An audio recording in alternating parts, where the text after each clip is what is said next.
Top of the hour. Live from our studio in Georgetown. Kaieteur Radio, 99.1 FM.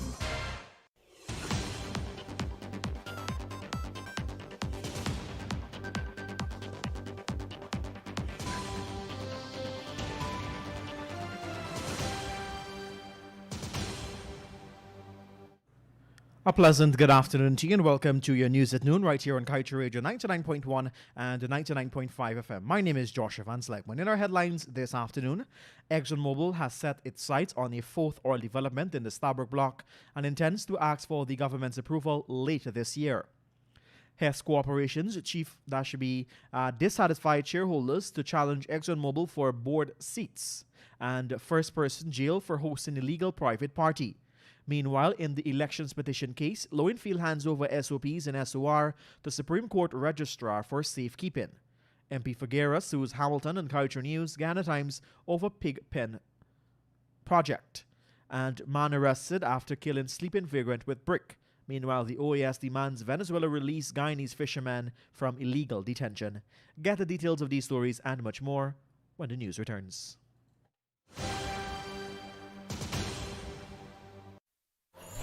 Digicel Prime Bundles just got better with 3 new apps. Watch more with Playgo. Share more with Sportsmax. Read more news with Loop. Listen more with D-Music. Plus extra data. It's simply more bundles together. 51 gigabytes for 7 days for only $2,000. Live the experience with Digicel. Activate today on the My Digicel app.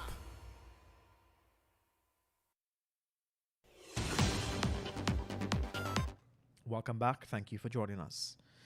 Hess Corporation's Chief Operations Officer Gregory Hale revealed during the company's 2020 Q4 earnings calls yesterday that the Stabroek Block co-ventures ExxonMobil, Hess, and CNOOC anticipate the completion and submission of a field development plan for Guyana's approval by the fourth quarter of 2021.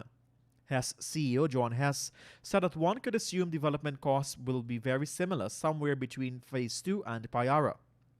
Liza Phase 2 has an estimated development cost of $6 billion, while the Payara estimate stands at $9 billion. Moving on, sticking with oil. Engine Number 1, a new investment firm that seeks to enhance long-term value through active ownership, announced yesterday that it has formally nominated 4 highly qualified independent directors candidates with diverse track records of success across the energy sector to ExxonMobil's Corporation's Board of Directors. This is expected to be heard at Exxon's upcoming annual meeting of shareholders. Engine 1's challenge for board seats is rooted in the dissatisfaction with ExxonMobil's emission output.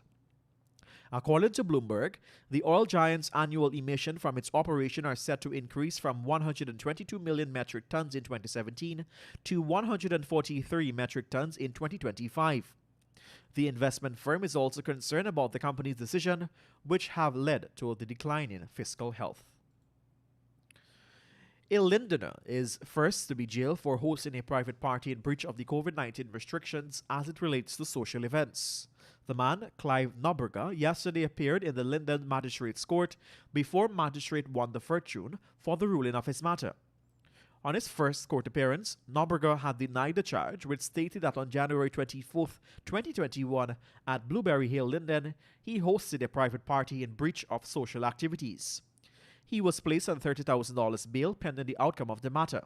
However, Magistrate Fortune ruled that the prosecution had produced enough evidence for the offense that Noberger is charged for, and as such, she sentenced him to 2 weeks imprisonment. GECOM's Chief Elections Officer Keith Lowenfield has handed over the original copies of all statements of polls and the statements of recount from the March 2, 2020 elections to the Registrar of the Supreme Court, Suan Lovell. The documents, which were handed over yesterday, are in observance with an order of the Chief Justice Acting Roxanne George Wiltshire to lodge the original SOPs and SOR with the Registrar for safekeeping. You're listening to us right here on Kaieteur Radio 99.1 and 99.5 FM. Coming up after the break, MP Figueira sues Hamilton and Kaieteur News and Ghana Times over pigpen reports. Man arrested after killing sleeping vagrant with brick.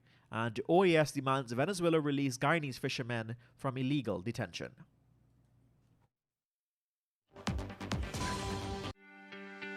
This is GHK Lal inviting you to join me weekdays from Monday to Friday on the National Outlook for commentary on a range of issues. Immediately after the 12 noon and 7 p.m. newscasts on Kaieteur Radio at 99.1 FM and 99.5 FM.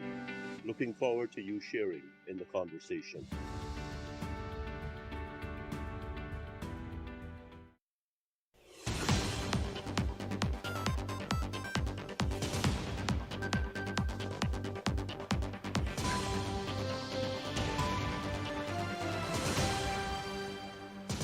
Welcome back. Thank you for joining us.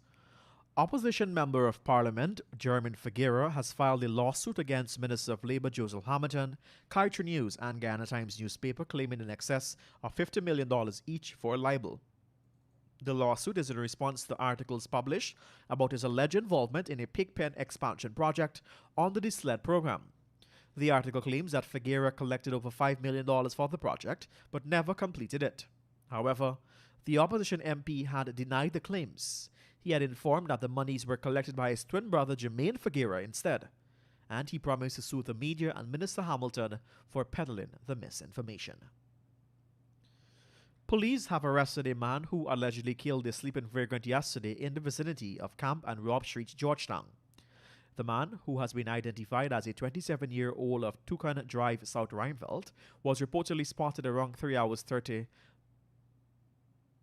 According to police, a security guard who was guarding one of the nearby buildings told them that the vagrant was sleeping on the road when the suspect approached. Investigators reported that the suspect then picked up a brick and hit the vagrant repeatedly to his head, before running away.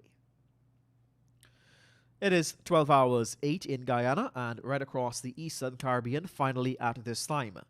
The Organization of American States, the world's oldest regional body, yesterday called for the prompt release of the Guyanese fishermen and fishing vessels by the Nicolas Maduro administration of Venezuela, whose military illegally abducted the last Thursday, January 21, 2020. It also registered its support for the ongoing litigation at the ICJ as the appropriate solution to the controversy. In its condemnation of Venezuela's action, the OAS reinforced its support of Guyana's position in the controversy against Venezuela, noting that the fishing crew and vessels were located in Guyana's exclusive economic zone.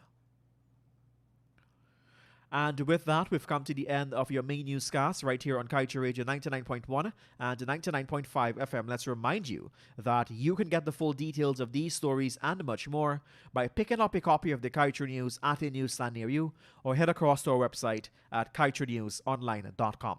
I am Joshua Van Sleckman. Thank you for joining us. Have a great remainder of your Thursday afternoon. And coming up after the break, it will be time for an excerpt of the Glenn Law show that is aired every Monday, Wednesday, and Friday at 19 hours 30. And then it's going to be time for your Thursday edition of the National Outlook with our very own GHK Lal. Have a great day.